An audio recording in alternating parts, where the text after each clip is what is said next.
Hello and welcome everybody. Can you all hear me? And please, I would ask you to use the chat function for our communication. Super. If there's any problems in between, I would ask you to raise your hand. Okay, super. So again, welcome to the webinar on Equine, Acupressure and TCM and theory and practice. Before we start with the presentation, I would like to add a few things. And first, if you are not aware, there will be a recording and a replay of this webinar.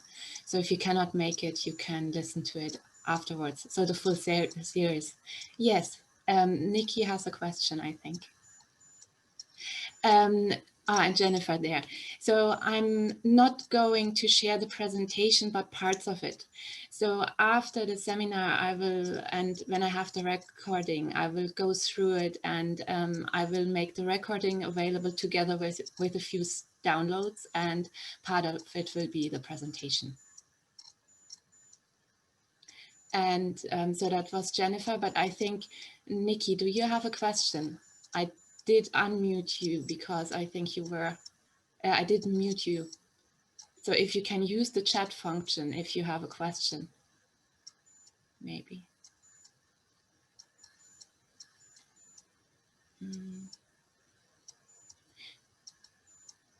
If you still have the question, I would ask you to raise your hand again.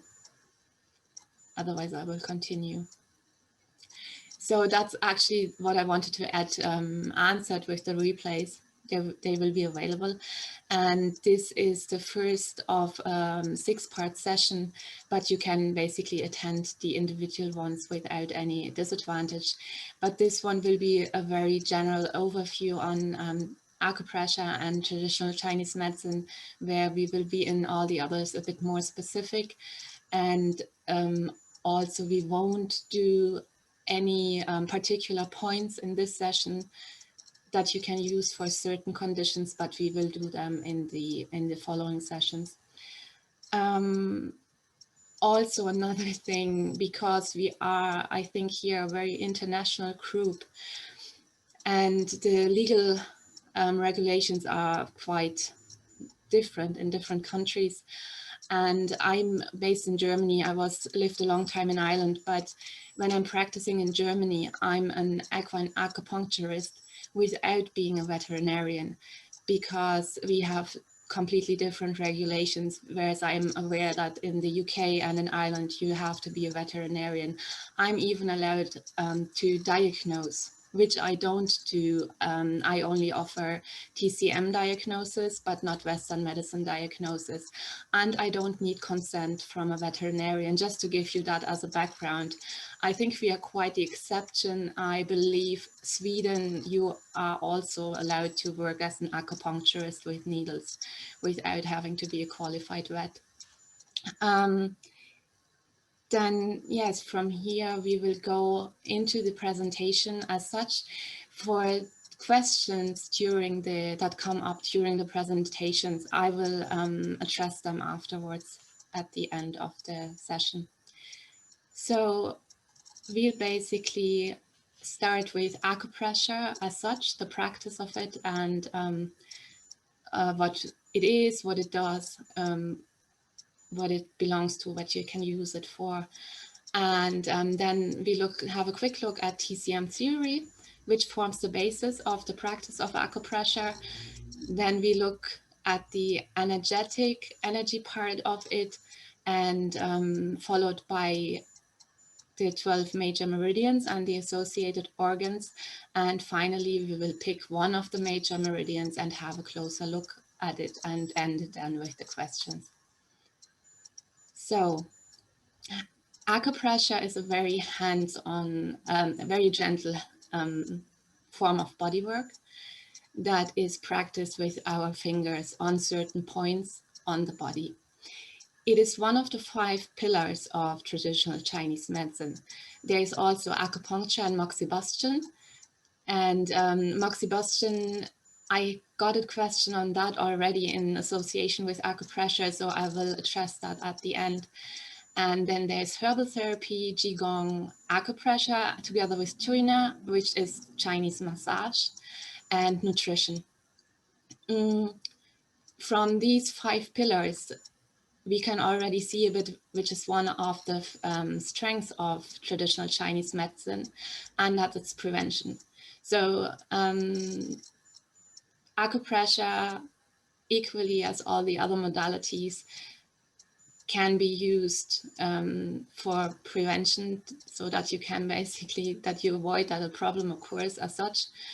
And especially with Qigong, which is breathing and movement practices, exercise, and also has a strong energetic part to it, and nutrition, you can see that that is a big part of traditional Chinese medicine and Chinese way of thinking.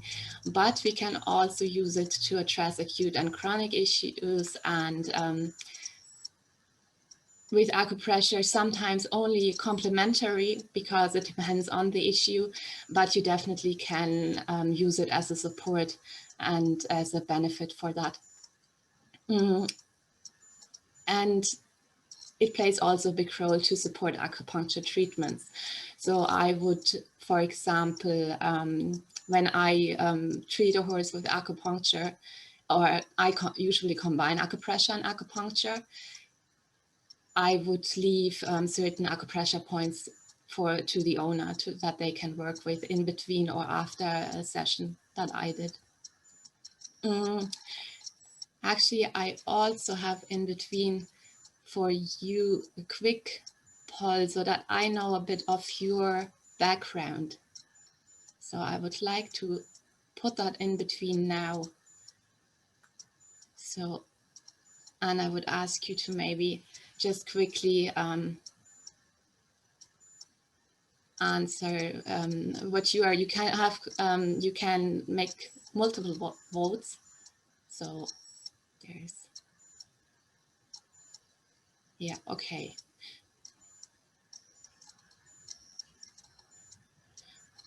Okay, so we have quite, because I think it's actually anonymous, and I don't think you can see the results. So we have the most are the horse owners, but we also have quite a few, quite a high number of body workers, manual therapists, etc. And okay, yeah, Jennifer is an osteopath. Okay, super. And somebody also with TCM background. Okay, now that's interesting. Yeah, okay, that's great. Actually, do you see each other's chat messages? I just want to make sure that not only I see them from the, so everybody can see the chat and what everybody else writes, I think. Yeah, okay, super. So thanks. And yeah, so you can use acupressure to support acupuncture, and but of course also as a standalone practice. And the difference basically is, or there's not that much of a difference. So the basics, the theory, the underlying is completely identical. Also the way we would make a diagnosis, it's the same. We work with the same meridians, we work with the identical points. And the only difference really is that with acupuncture, I use needles, and with acupressure, I use the fingers. And then, of course, it is always said that acupuncture is stronger. So if there is an acute or severe chronic issue, you might your first choice might be acupuncture. And you can be a bit more on point, a bit more deeper, and of course you can use several needles. But still, acupressure is really powerful as well, and can be used as a standalone. Okay, I'll ask the I'll answer your question at the end. So please feel free to, because I see Ali's question there. Feel free to put them into the chat already, and we will go through it at the end. So, and okay, yeah. From here, we have a look at the basic theories of traditional Chinese medicine. So traditional Chinese medicine is such a vast field. So if somebody likes to study and to learn, it's something really you can spend your life on, but we have to start somewhere.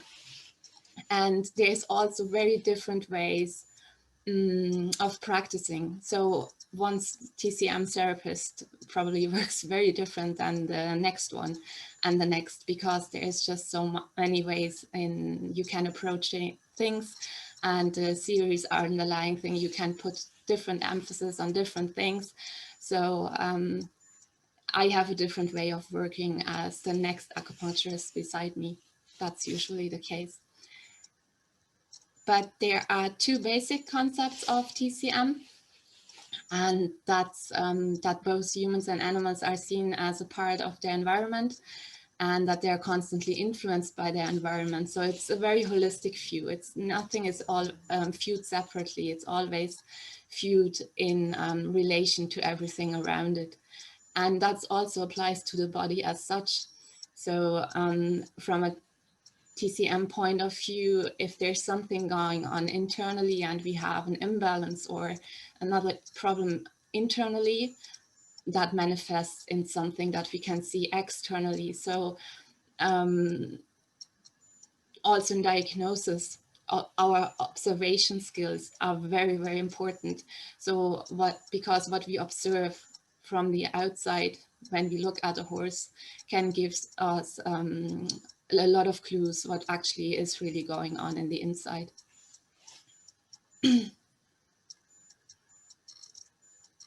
And then I have something here for you, because it's one of the most fundamental things in traditional Chinese medicine, but it's also very known in general culture, and it's a part of Chinese philosophy.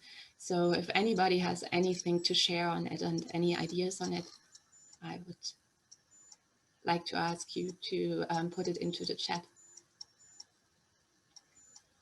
What it is or what you associate with it, if you've ever seen it, that symbol.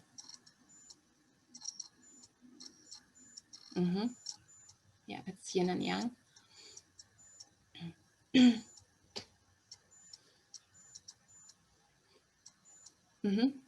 Exactly, it's about balance. And there is the dark one, the black one is the yin aspect, and the light one, the white one, is the yang aspect. And then you see the black dot, that's the yin in the yang, and the white dot, the yang in the yin. And they absolutely belong together and are dependent on each other. At the same time, they are opposites and constantly changing, but they always need to be in balance. It's a dynamic balance. And I think the Chinese symbols for yin and yang, basically the original ones, show what is meant by it, because yin is the shadow side of the mountain, and yang the sunny side of the mountain.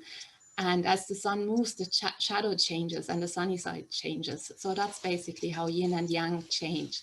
They change also, they are in everything from a Chinese point of view. So everything has a yin and yang aspect. And for example, the day is considered yang, the night yin. The sun is yang and the night yin. The moon, sorry, yin. And movement activity is more yang, whereas passive receptivity is yin. So we always have these polar opposites, but they cannot exist without each other.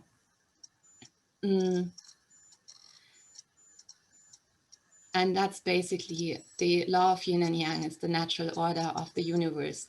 So it's a fundamental principle. And it's also, it goes throughout everything in traditional Chinese medicine, also in diagnostic. Yin and yang is a fundamental aspect of diagnostic. There there are added a lot of other things to it, depending on the emphasis the practitioner puts on it. But yin and yang always is the foundation. And this quote is from the Huangbine Jingsu Wen, the Yellow Emperor's Classic of Medicine. And that's the oldest text we have on traditional Chinese medicine. And that addresses all these aspects with yin and yang. And we will look at qi and the 5 elements in the course of this presentation. So the way Chinese medicine developed was basically that they observed and documented everything what happened with humans mainly, but later also with animals, in relation to the environment and disease patterns. And all these patterns that emerged are that what forms our traditional Chinese medicine today. And yin and yang, for example, in relation to the body, there we have that yang is, the back is yang, and the chest abdomen would be considered yin. Masculine is yang and feminine yin. The surface of the body would be seen as yang, and the inside of the body yin. Qi is more yang in nature, and blood is more yin in nature. Qi and blood are very much connected and related to each other in Chinese medicine. And then also in relation to the functions in the body. So Qi will be the next. We'll move straight to, there's the question from Kirsten. We'll move from yin and yang straight to Qi in a minute. So yang is warming, moving, holding, protecting, and transforming, whereas yin is cooling, receiving, preserving, nourishing, and moistening. And also when we have the meridians, we will have, I'll show you the meridians and the flow of them later on a picture here. But we have them, they run on the surface of the body. And we always have pairs. There are 12 major meridians, and they form pairs. That are 6 pairs. And one is a yin meridian, and one of the yang is a yang meridian of each pair. And the yin meridian would run on the inside of the legs, and the yang meridian on the outside. So it's just to show you we have this principle really in everything in traditional Chinese medicine. And when yin and yang are in a dynamic balance in the body, qi will flow harmoniously throughout the body. And qi then actively nourishes the body, which results in a healthy horse. If this balance is disturbed, for example, due to exogenous pathogenic factors, that's also very much a concept of traditional Chinese medicine, and those factors would be called cold, heat, dampness, and things like that. And then if there is an imbalance, there can be a qi excess and a qi deficiency or a qi stagnation, which again could then result in health problems like in form of a disease, which we then can address through the acupoints and in our treatments, which would resolve imbalances so that the body finds its homeostasis again. So, but the qi is mostly translated as life energy and energy. And the problem we have really is that in both in the English, but also in my native German language, we don't have equivalent translations that really accurately describe what the Chinese mean by it. For me, energy is completely immaterial. You can't touch it. But from a Chinese perspective, it's not. It's also material. And this is the Chinese symbol for qi.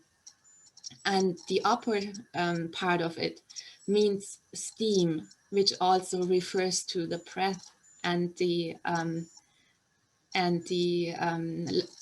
bottom part is cooked rice, which then is then the food, the nourishment. And that's both sources of where we gain our qi for our body. So the qi we take up from the air through our breath, and the qi from liquids and food that we consume. And the qi, like yin and yang, exists in all things. It is ever present, and that's the material part, is equally as real as blood, bones, and tissue from a Chinese point of view. And without qi, there is no life. Qi that we take into our bodies through food and breathing goes then through certain processes in the body. That's where, again, the meridians and then the associated organs play a role. They work in different ways together, and that goes far beyond our understanding from our Western perspective. And I believe it's really the most challenging. It's a totally different way of approaching things, and which challenges our understanding.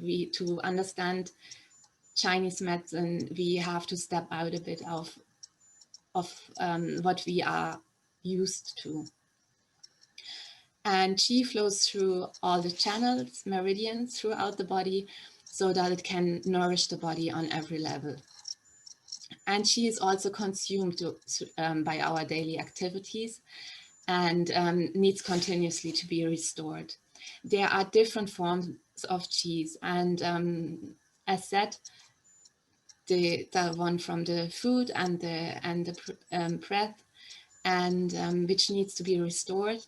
But we also come with qi from our parents, or the horses from their parents.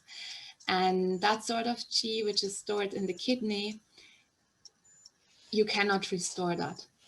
You only have what you get, and this will be reduced over a lifetime.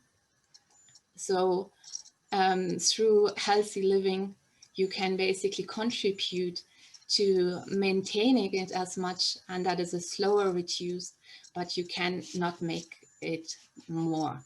And if it's fully consumed, then what happens is death, because without qi, there is no life. And functions of qi, these are all functions then that happen in cooperation and in the processes with the different organs in the body together. And they are also all, that's our organs as we know them, like the lung, the heart, the kidney. But again, we have limitations with our translations, because it is the lung and the kidney and the heart and the liver, etc., as we know it anatomically, physiologically. But from a Chinese perspective, there is so much more to it. They have so many more functions and things that they do, and they are viewed in a very different way. It's kind of even a hierarchical order. They can be very poetic in their way of describing things. But that would be some of the functions, like transformation, and that's for example, the qi from the food that will be transformed in the body and runs throughout the body and through the digestion process, basically. And also to transport, the qi is involved in that, and basically in everything that happens in the body. And from here we go to the 5 elements, or the 5 phases of transformation. Has anybody heard of you from it's the same basically. But have you heard anything of it, of the 5 elements? Because I think there is a lot of things around with 5 elements for nutrition, and not only with regards to traditional Chinese medicine, because it's again a part of Chinese philosophy. Yeah, okay. And the 5 elements, which are water, wood, earth, fire, and metal. We are in the water element at the moment, the winter. There's always a season associated with it. And the organs that belong to it would be kidney and bladder. It's again something that's developed through the Chinese observation of nature and the importance they put on that we live basically because we are in relation and in connection with nature, so that we live in harmony basically with it.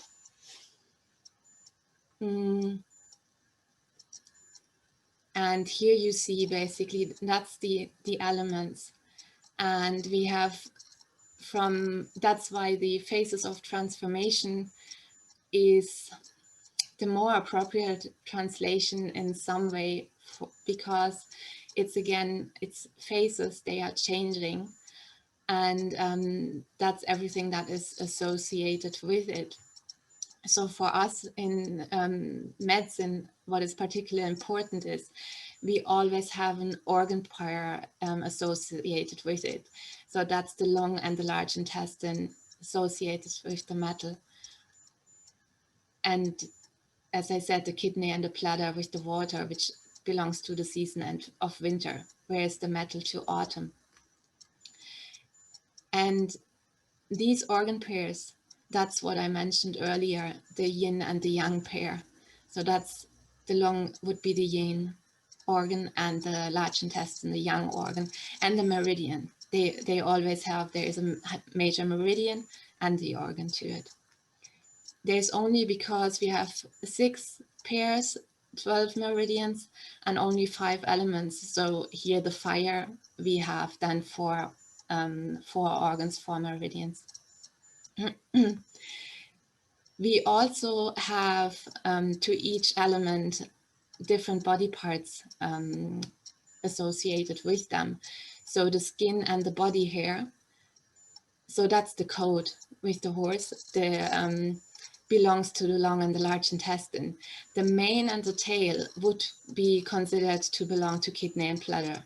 So, or then we have tendons and ligaments with liver and gallbladder. So if you have a tendon problem in Chinese medicine, there would quite usually be a problem on the level of the liver or the gallbladder. And then also the sensory orifices like nose, ears, eyes. If you, for example, have an ear problem, you often have an involvement with the kidney and the bladder. So this, especially at the beginning, gives you some reference points. If you see you have a certain problem with the nose, with bones, then you can basically refer to the elements and the correspondence charts. There is very different ways in how you can make use of the element theory. A lot of people use them for their diagnostic process. It doesn't play such a huge role in my diagnostics. That's just a different approach. There is also I think I've come across it in human traditional medicine as well, that people classify the horse or the human to a certain element, like saying that's a fire type or a water type, metal type. And then according to that, they move a step further to choose their points. I'm not working with that, but for me, it's more important with the point selection, because on each meridian, we also have, I have this in the way here. We have 5 element points. So you would, on each major meridian, you would have a fire point, an earth point, a metal point, a water point, and a wood point.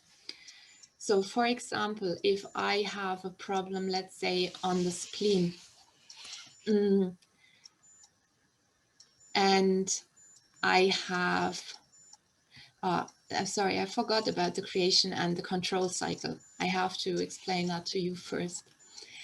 So the elements also are related to each other via the creation and the control cycle. And the creation cycle is the one here on the outside, and the control cycle is that what's here in the inside. The creation cycle is basically that water creates wood, wood creates fire. And also we say that in TCM that fire is the mother of earth, earth is the mother of metal, whereas metal is the child of earth, and water is the child of earth, and so on. The control cycle is then that the elements control each other. So because from a Chinese perspective, creation is growth, but that can never be unlimited, because then imbalances occur. It's not healthy. So this needs to be controlled from a TCM perspective. And that's where the control cycle comes in. And I think it's most logically here when with water controls fire. Water distinguishes fire. Fire controls metal. Fire moves, shapes metal. We can use fire for that. So, and with the element points and these relationships between the elements, I can make use of them in the work with my points. If I, let's say again, the spleen, that's the earth element.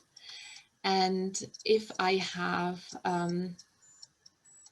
if I have a deficiency on the spleen level, I might like to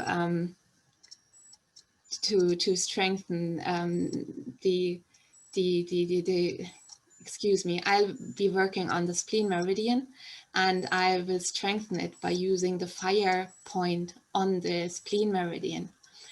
Or if there is an excess condition, I may use the metal point on the spleen meridian to sedate that excess.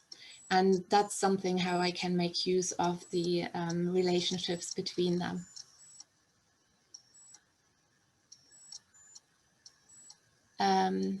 Sorry, I've just have seen that. Ria, what difficulty do you have with the understanding? It's maybe my...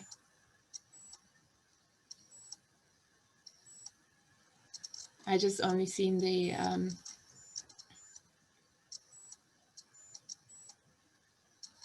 it's a few minutes ago, but I missed the comment, sorry.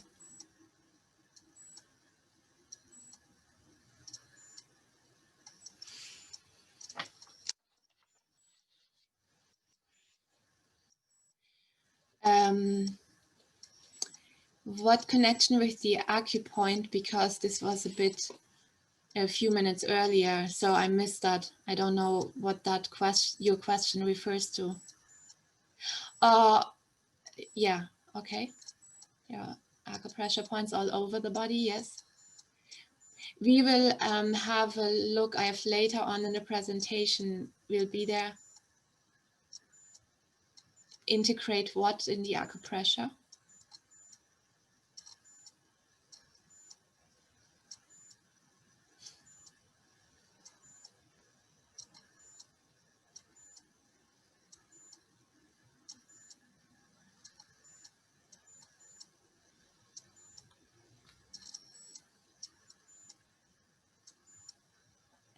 Jennifer, do you know what the question actually is? Because I'm not exactly sure.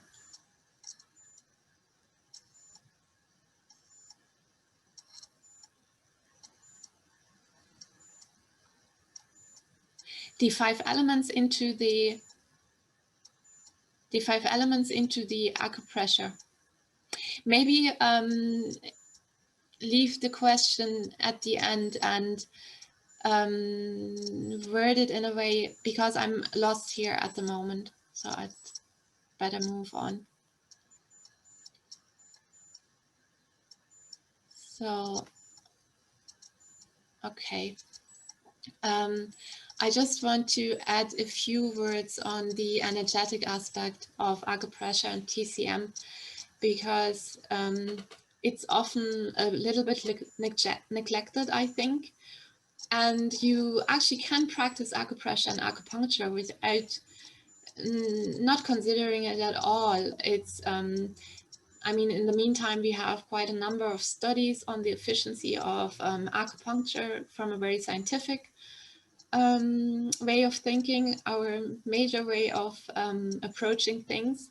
And you can practice in that way and also with results.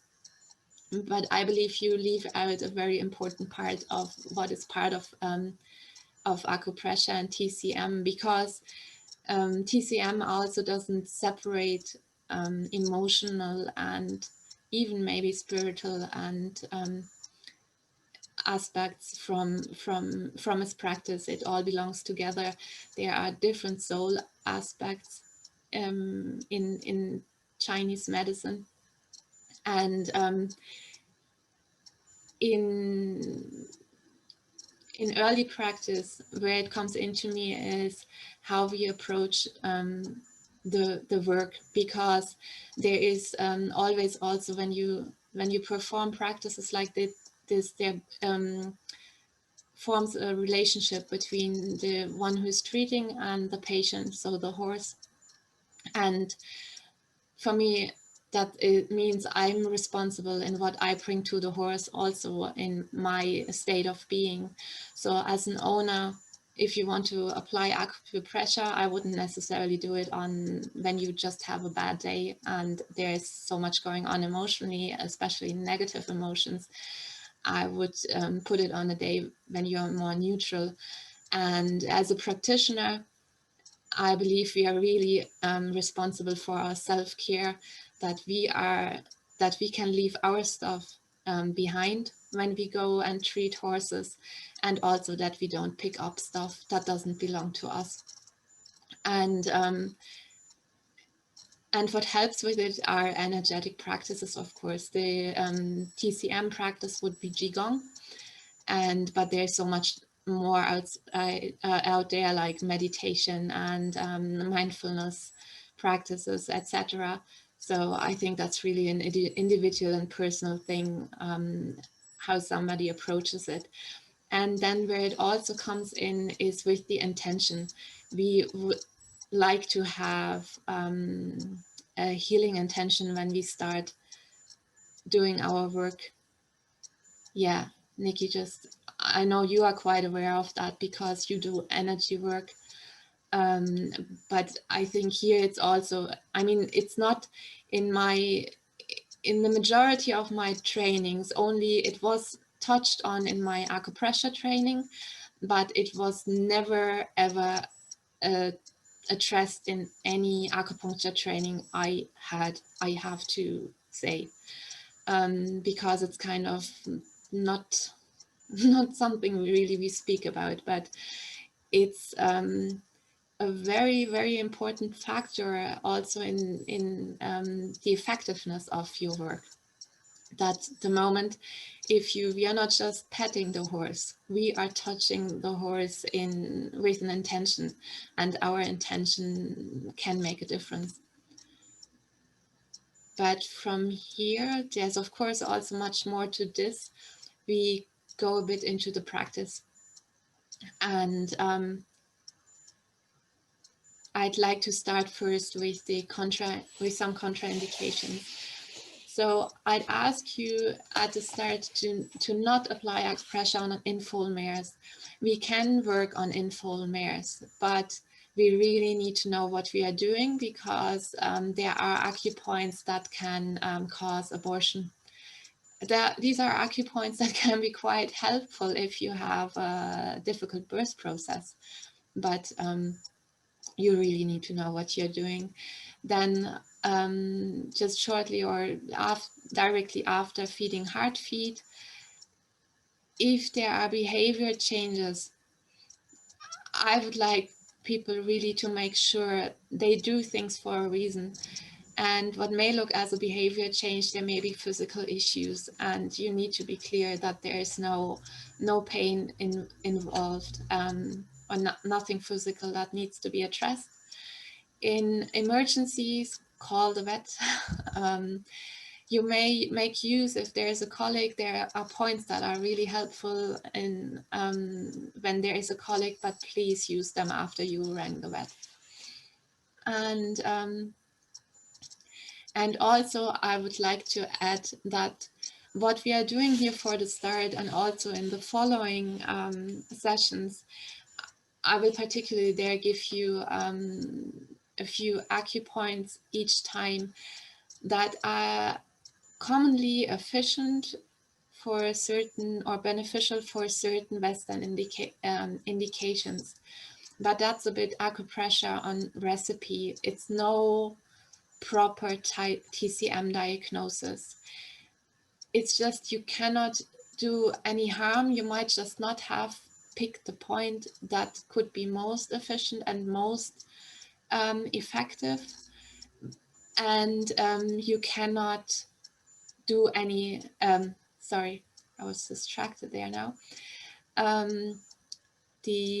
It's a good way to start, I believe, because otherwise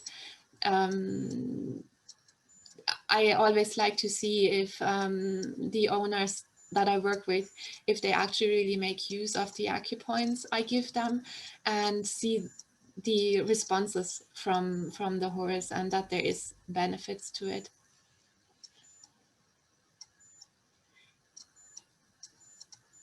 It's because it's so quick.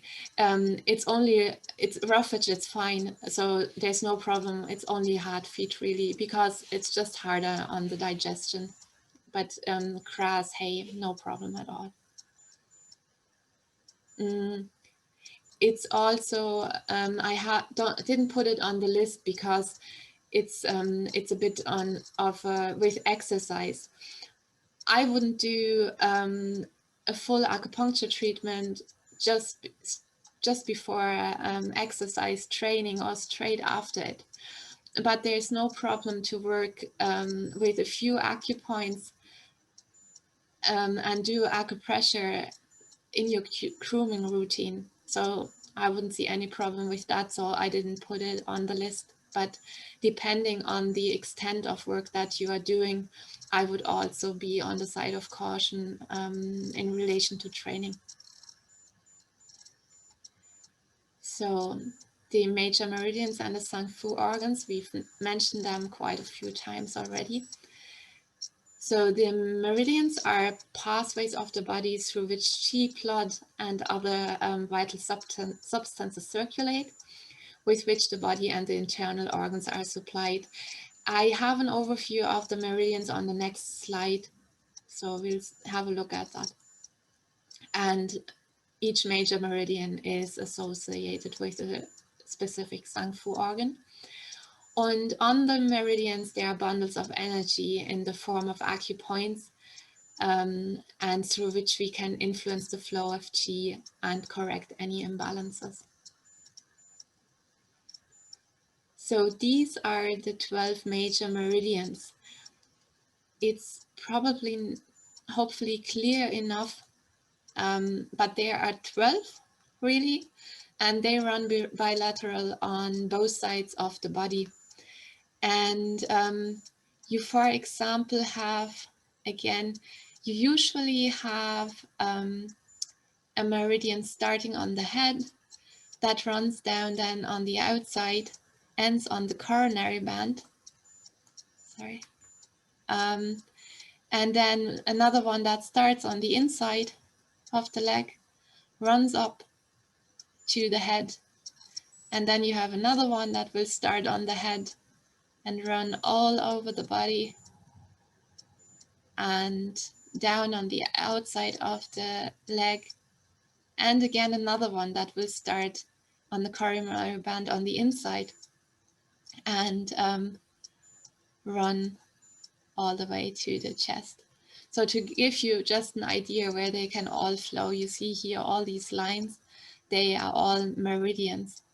And we will pick now and have a closer look on the bladder meridian. So this is here. And I have a clearer view, but a simplified one on the next slide. I just want to start with this one. The bladder meridian, that's the blue one here. There are even two branches here on the back, but it's the blue one. The pink one, it is not. And it starts at the inner canthus of the eye, and it then moves over the head, between the ear, along the neck, over the withers, and along the back, all over the croup, downwards here, actually in the groove between the muscles, the biceps femoris and the semitendinosus, and further down caudolateral on the leg over the hock, and down to the coronary band, and there it's also caudolateral where it ends with the last point, bladder 67. And the reason why I picked the bladder meridian, first there's two branches. The one that is relevant for us at the moment is the inner one. So I moved to this view. So it's just very simplified, but this is sufficient to start to work with. And the bladder meridian has, first, as you see, it covers basically the whole body. And it has a set of points on the back, 12. They are all associated with the 12 major meridians and the 12 organs. So we have for each organ 1 point on the back of the bladder, on the back of the horse, and they are on the bladder meridian. These points we use for not only for treatment, but also for diagnostics. So in not every acupuncturist uses them, but I would say the majority. And we would, in the diagnostic process, test them for responses of the horse. So to identify imbalances on meridians and organs. And I just have there, they are also they're called association points or shu points in Chinese. So that's all these points. So when you start working with the bladder meridian, you are already influencing the whole meridian and organ system. And for you, if you'd like to start with your own horses, for example, try to experiment a bit, because also acupressure is a lot of feeling and observing. I would start my acupuncture sessions with sweeping down on the bladder meridian. So you would take the flat palm of your hand, and then this is too small for that, of course, but you'd start on the neck, you wouldn't start on the head, and you can then run down with your hand the whole way and the whole meridian. And pay attention what you feel and what you perceive. Everybody perceives differently. So there can be differences in temperature and texture, whatever it is, then particular in the back area where the association points are. And it's a good way to develop feeling and sensing of our hands. And as I said, everybody really perceives differently. So if somebody tells you, oh, there is a temperature change, you might feel something totally different. And I had that happened in hands-on trainings where somebody feels, and I was running over it first, and I knew, okay, there's something going on there. And the one student said it was very warm, and the next student, she couldn't feel anything warm, but for her it felt completely solid. So that's why I think this is really something we have to develop and learn for ourselves, but it's a very, it's probably the one, Nikki, who works with energy. She probably is very much used to it and strong on that side. So that's something you can do, run the whole way through and on both sides. And then there's another way you can work with the platter meridian, which without really knowing anything about TCM theory, and it's quite nice in practice. If has anybody of you heard of the Masterson method and or knows about it? Has in any way? Yeah. Okay, Jennifer. Yeah. Yeah. Yeah. And have you worked with it, or do you,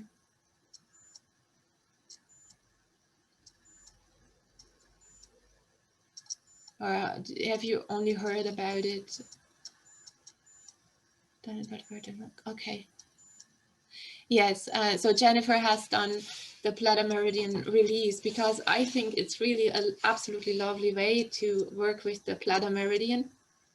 Yes, it's very powerful, and you really only need to know this. You wouldn't even need to know all the things I told you earlier. You'd only really need to know where the platter meridian runs. And it's basically, you can also look it up on YouTube. There are videos there if you want to get a better idea. But there you would take your fingers, for example, and very lightly, with very gently, less is always more also, and run down the platter meridian, and you look for responses of the horse. And if it's only a blink of the eye, and where you get this response, you basically stay with your fingers. You don't apply any pressure, you basically only stay. And for me, when I do it, it's really, whereas with the other work, I go in with an intention. With this, I'm really only present, and I would call it, I only hold space. So you stay there and you wait for a stronger release from the horse. That also depends a bit on the horse. Some are more expressive than others. But that can be yawning, chewing, just blowing out of the nostrils, or any other things. They can get fidgety in between as well. So, and you can work in that way. If you get that release, you basically move on to a different spot. And you can work in that way with the whole meridian, and yeah, and give the horse the opportunity and the space to release things that need to be released. I'm not sure if that's was clear enough, my description. It's always difficult when you don't have a horse to show what you're talking about.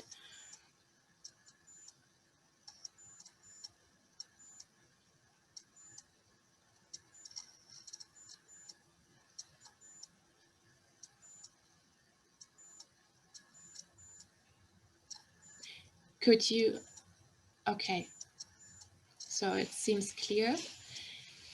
And yeah, as I said, this was the, I don't want to go into further detail into the shoe points, because I think I filled you in with a lot already, and it's sometimes it's less is more. And but I'd be really delighted if you did start practicing a bit with the platter meridian and see how it goes.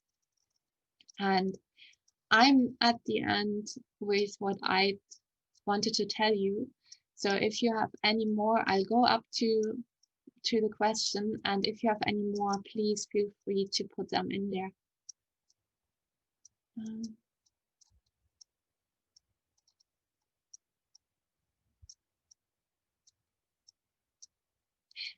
Yeah, that was the laser acupuncture. I honestly have to say I don't have experience with laser acupuncture, so I cannot say much about it.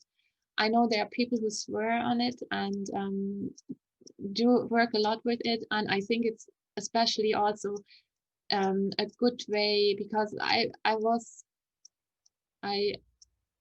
where I would consider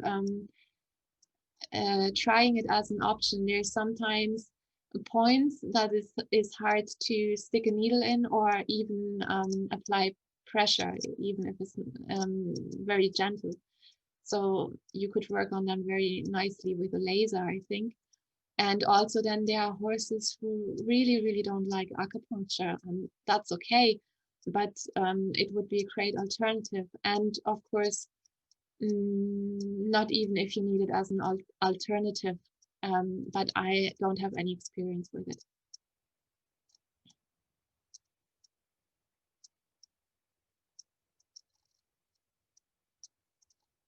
And there was this question from Ria, which I didn't really, maybe you can clarify, and I might be able to. Yeah, I know you're not allowed to use needles. Exactly. Yes, it's really worth, I think, looking into it. And it's maybe I should, because I mean, I'm now a bit, I lived in Ireland until 2018, and I'm back, not 2019. And I came only back here to Germany for further acupuncture training. And by this time, I was meant to go back and forth again. And now we all know about COVID. So yeah, laser could be a good thing to have a workaround. Okay.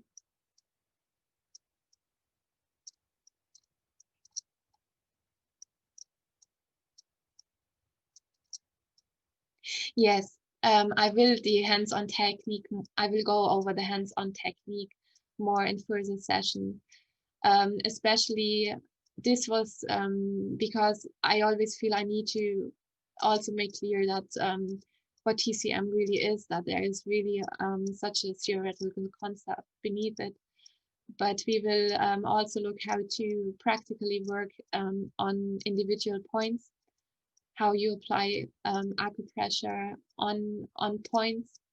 And in that context, we can really also look more into the bladder meridian. And I might try to actually add a bit of video material, so that might be helpful as well. Yeah, but we will look more into the practice and how you apply certain points to certain conditions.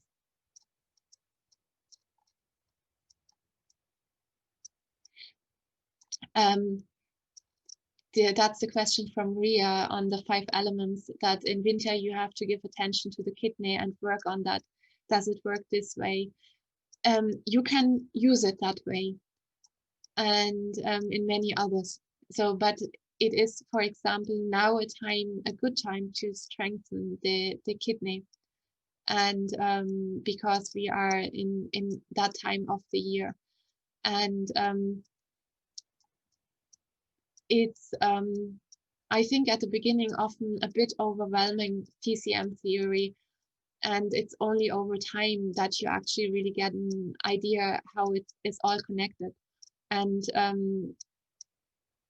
to work with the elements in relation to the seasons and in the season that we are in is absolutely a way that you can work. And on top of that, there are many other ways than, again, apart from any season. Okay. So I still had that one because it came up, but she actually is not here today because her horse had a colic. But there was the question, if anybody still has another one, please put them into the chat box. But there was Max Sebastian, and I told you, I said I would talk about Max Sebastian. And I have here the Moxa Cigar.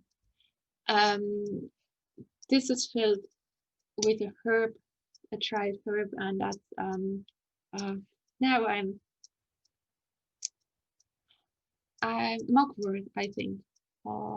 Hopefully, I'm just lost. I was thinking of the German one, and then and you'd burn this, and you can apply the smoke from it on acupoints instead of a needle or instead of your fingers. and it's quite helpful. In this case, they successfully, it's a horse with an allergic problem, with a respiratory condition, and they applied acupuncture and acupressure successfully. But last time they also added the moxibustion, and that seemed to work very well. And the question was if you can use acupressure and moxibustion together.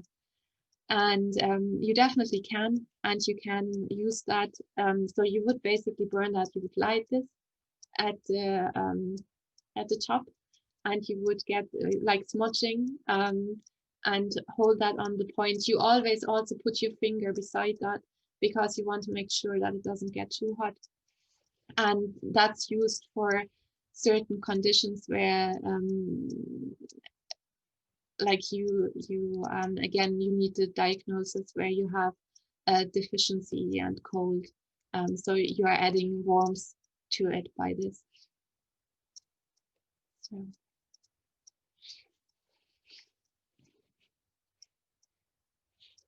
any more questions? No. Okay. Yeah. Okay, Jennifer. Bye bye. Okay. If there are no more questions right now, I'd wrap up here. I will prepare the recording, and together with moxibustion, or moxa. It's I actually, yeah, okay. So I will prepare the recording together with a few downloads and make them available to you, but it will probably the weekend. And otherwise, the ones who've signed up already, I'll see you next Wednesday. And the other ones also, thanks for attending. And yeah, thanks for everything. And bye-bye.